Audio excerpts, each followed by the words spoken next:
Hi, I'm Miriam Joy and welcome to my studio. Today we're giving you a sneak peek of our dragon eyes.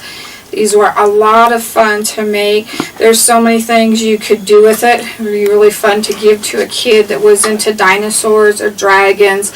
You could turn them into ornaments. They'd make great Christmas tree ornaments for somebody that's really into it. We've created them using clay. I used quickwood because it dries a little bit faster, but you can use any clay that you want.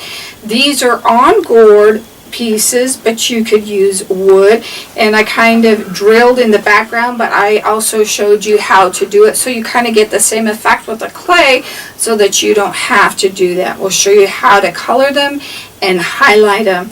It's a real fun class and a lot of people really like these. You can get your class at miriamjoy.com, and we have made these an inexpensive price. Normally they'd be about $24.99, so we want you to enjoy them and be able to purchase them, and it is our gift to you. Thank you.